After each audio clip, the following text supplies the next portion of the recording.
Hello friends, welcome back to my YouTube channel. तो बहुत time के बाद I am back with my new video. तो 10 दिन हो गए हैं मुझे पुराना वीडियो डाले हुए। सो आई थॉट कि काफ़ी टाइम हो गया, बहुत सारे क्वेश्चंस आ रहे हैं, बहुत सारी क्वेरीज आ रही है। तो मैंने सोचा कि क्यों ना मैं नया वीडियो अपलोड कर दूँ। वैसे तो मुझे आपको अपना रेगुलर वाला व्लॉग भी अपलोड करना है, बट ठीक है, मैंने पहले सोचा कि मैं अपनी जो स्टडीज़ हैं जो मैंने कल से ही कंटिन्यू करी है। वैसे 8 दिन मुझे यहाँ सेट होने में, चीज़ें इकट्ठी करने में एंड सब कुछ सही से करने में लग गया। और आपको तो पता है ऑलरेडी जॉइनिंग हो चुकी है, तो बैंक से आना, खाना बनाना, देन आफ्टर अपने सारे काम, रूम सेट करना, शिफ्टिंग करना, सब कुछ it had been too tough for me. But फिर आज अब जाके मैं थोड़ी सी फ्री हो चुकी हूँ, क्योंकि आप ये पीछे मेरा कबर्ड देख रहे हो। ये कबर्ड मैंने ऑनलाइन ऑर्डर करा है। कबर्ड क्या है, रैक्स हैं एंड ऊपर से जो भी कवर है, बट टेम्प्रोरीली तो बहुत सही है सामान रखने के लिए। तो आई थॉट कि यही ऑर्डर कर लूँ, क्योंकि अभी तो मैं फर्नीचर ऑर्डर नहीं कर रही, और वैसे भी उम्मीद है जल्दी यहाँ से ट्रांसफ़र हो जाए। तो ये जो जगह है, वैसे तो ये रूरल एरिया है, लोग बड़े अच्छे हैं यहाँ पे। और इसके अलावा बात की जाए तो लाइट बहुत कटती है गाइस। जहाँ पे मेरी पोस्टिंग हुई है यहाँ पे लाइट बहुत ज़्यादा कटती है। तो दिन भर में वैसे तो मैं शाम को ही आती हूँ, लेकिन आपको पता है वैसे मुझे पहले गर्मी में ओके था, इतनी ज़्यादा परेशानी नहीं होती थी। लेकिन जब से मैं यहाँ आई हूँ, एक तो पूरा दिन आप एसी में रहते हो बैंक में, एंड देन आफ्टर जब आप घर आते हो तो आपको इतनी तेज़ गर्मी लगती है कि नहाए बिना काम नहीं होता। तो जैसे तैसे दिन बीत रहे गाइज, और पढ़ाई जो कि बहुत ज़्यादा ख़राब चल रही थी, मतलब चल ही नहीं रही थी, तो अभी मैंने उसको कंटिन्यू कर रहा है। तो बिना टाइम वेस्ट के चलिए, सबसे पहले मैं आपको अपना शिफ्ट होने के बाद पहला टेस्ट, मॉक टेस्ट जो मैंने दिया वो मैं आपको दिखाती हूँ। इसमें कैसा स्कोर रहा मेरा, क्योंकि अब अपना टारगेट है SBI PO, जो कि कोशिश करना है कि निकल ही जाए। आई होप निकल जाए, क्योंकि शेड्यूल बहुत टाइट है गाइज, बहुत ज़्यादा, but still I am trying. तो आप लोग, जो लोग ऑलरेडी जॉब में हैं, तो वो तो अच्छा ही है, वो तो सब कुछ जानते ही हैं अपना वो कैसे हैंडल करेंगे। बाकी जो लोग अभी जॉब में नहीं हैं, जो लोग अभी चाहते हैं कि वो जॉब में आए, मतलब इस जॉब में, तो आप गाइस रेगुलर वीडियोस देखा करिए। एंड स्ट्रैटेजी की बात है तो वो भी मैं आपके साथ शेयर कर दूँगी। और फिलहाल अभी तो पहले आप मेरा स्कोर देखिए, then you will have to decide कि आपको फॉलो करना है नहीं करना है। क्योंकि मेरा खुद का स्कोर जो है वो मैं कुछ बोलूँगी नहीं, लेकिन आप लोग वीडियो आगे देख लीजिए। एंड तो चलिए बिना टाइम वेस्ट के पहले शुरू करते हैं अपने स्कोर की तरफ, जो मॉक मैंने आज दिया है। So let's start. So guys, चलिए सबसे पहले टेक्स्ट बुक खोलती हूँ मैं, और यहाँ से हम लोग चलेंगे अपना SBI PO का 2023 का टेस्ट। क्योंकि अभी हमने ऑलरेडी जो है 24 का स्टार्ट नहीं किया है, क्योंकि अभी हमारा 24 का अभी हम अभी से देने लगेंगे तो फिर दिक्कत होने लगेगी और हमारे पास टेस्ट जो है वो कम पड़ जाएंगे। तो मैंने अभी सोचा कि पहले मैं 23 वाले टेस्ट जो है वो दे के प्रैक्टिस कर लेती हूँ, then after I will go for 24 के टेस्ट। क्योंकि SBI PO का नोटिफिकेशन जैसे रिलीज़ होता है, हम लोग इसके सारे टेस्ट पे चले जाएंगे देने के लिए। तो ये जो टेस्ट है मैंने 3 सितंबर 2024 को दिया, यानी कि आज दिया है। और इसमें गाइज मैंने स्कोर करे 67.75 आउट ऑफ 100, जो कि मेरे हिसाब से कम है, क्योंकि आपका स्कोर एटलीस्ट 70 प्लस तो होना ही चाहिए। और इसके बाद आप जो इसमें 23.4 के जो स्टूडेंट्स उन्होंने ये टेस्ट अटेम्प्ट किया है, और मेरा जो रैंक है वो 146 है।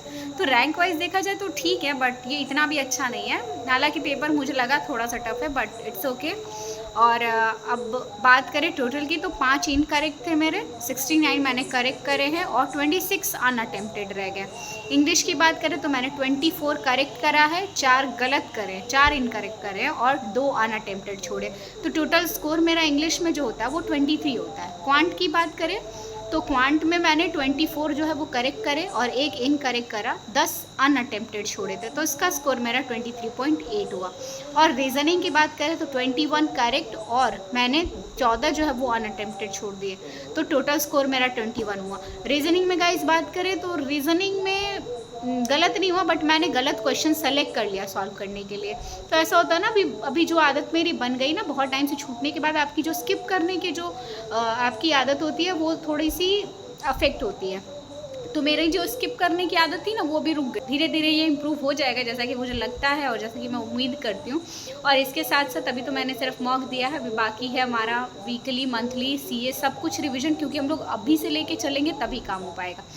और अभी बात करते हैं स्ट्रैटेजी की, जैसा कि सारे लोग मुझे कमेंट बॉक्स में पूछ रहे थे कि आपकी क्या स्ट्रैटेजी है, आपने कैसे क्या पढ़ा है। तो कैसे क्या पढ़ा है guys, that is not important. पहली बात तो अगर आप ऑफलाइन कोचिंग करना चाहते हो, बनारस में हो, तो इसरो से बेस्ट ऑप्शन तो आपके लिए हो ही नहीं सकता, क्योंकि मैंने तो उसी में पढ़ाई करी थी एंड बहुत अच्छी क्लासेस देते हैं। आप चाहो तो वहाँ पे ऑफलाइन जाके क्लास कर लो, एक बार करना, उसके बाद रीजॉइनिंग करना साल भर का, अगर आपके पास टाइम है प्रॉपर, तो इससे बेस्ट ऑप्शन आपके लिए कुछ नहीं हो सकता। तो जाके महिंद्रा के पास दुर्गा कुंड पे इसरो अकेडमी है, अब तो जान ही चुके हो गए, जाके पूछन किसी से बता देगा। तो मैंने वहीं करा था, तो आप वहाँ जाके अपना मस्त एडमिशन करा लो, पढ़ो, 1 साल पढ़ो जम के, पूरा सिलेबस कंप्लीट करो और साथ में क्वेश्चंस लगाते रहो।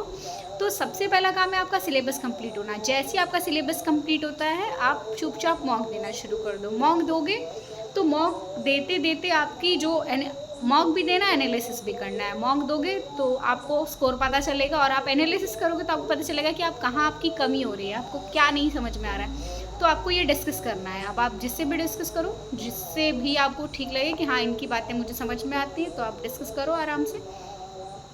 ये काम आप कर सकते हो। और इसके अलावा इम्प्रूवमेंट का मुझे कोई तरीका नहीं लगता। रही बात इंग्लिश के इम्प्रूवमेंट की, तो इंग्लिश में प्रैक्टिस बेस्ड ही है। जैसे आप लोग मुझे पूछते हो मैंने कौन सी बुक्स फॉलो की थी, तो गाइस ट्रस्ट में मेरे पास कोई भी बुक नहीं है, किसी भी तरह की कोई बुक्स नहीं है। बस मैंने वही क्लासेस करी थी ऑफलाइन, और 4-5-6 महीने मुश्किल से चली होगी। 4 महीने हमारी प्री की चली थी, 2 महीने मेंस की चली थी, उसी में 2-3 महीने ऐसी सब मिक्स चल रहा था, साथ में अल्टरनेट करके क्लासेस चलती थी।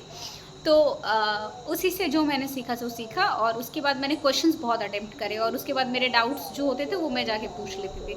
तो ये भी एक प्लस पॉइंट होता है कि आपके जो डाउट्स हैं आपने उसको क्लियर करा लिया, तो अब आपके पास कोई दिक्कत नहीं है। अब आप उस क्वेश्चन को आराम से अटेम्प्ट कर सकते हो। और जब आप ऑफलाइन क्लासेस जाते हो तो आपके नए दोस्त बनते हैं, और सबकी स्ट्रैटेजी अलग होती है क्वेश्चन सॉल्व करने की। तो जब आप साथ में बैठ के पढ़ोगे तो आपको खुद ब खुद ईजी जो तरीका है वो आपको अच्छा लगेगा। एंड अगर आप शेयर करते हो अपने अपने क्वेश्चंस और अपनी अपनी स्ट्रैटेजीज, तो that will be also very much beneficial. तो डिसाइड आपको करना है कि आपको कैसे क्या करना है। बाकी स्ट्रैटेजीज जो है वो सबकी सेम होती है। मेरे पास कोई बुक्स नहीं बस, लेकिन हाँ सेल्फ स्टडी बहुत ज़्यादा इंपॉर्टेंट है। बैठिए, मॉक्स लगाइए, एनालिसिस तो मोस्ट इम्पॉर्टेंट है। जितना ज़्यादा आप एनालिसिस करोगे उतना ही ज़्यादा आपकी जो चीज़ें हैं वो डेवलप होंगी, इम्प्रूवमेंट उतना ही दिखेगा। और रही बात हमारे ब्लॉग्स की, तो कल मैं कोशिश करूँगी कि मैं अपना डेली का ब्लॉग डालूँ, और उसके बाद रोज़ के लिए तो हमारे पास टाइम नहीं है, तो रोज़ मैं स्टडी ब्लॉग्स डालूँगी, क्योंकि मैं रोज़ पढ़ रही हूँ। तो एक मॉक का जो एनालिसिस है या एक मॉक का जो स्कोर है वो ज़रूर मैं आपके साथ शेयर करूँगी। सो अगर आप भी टारगेट बना के रखे हो तो please do not forget to like, comment, share and subscribe my YouTube channel. So मिलते हैं अगले वीडियो में, तब तक के लिए टाटा, see you, bye bye guys, see you, thanks for watching.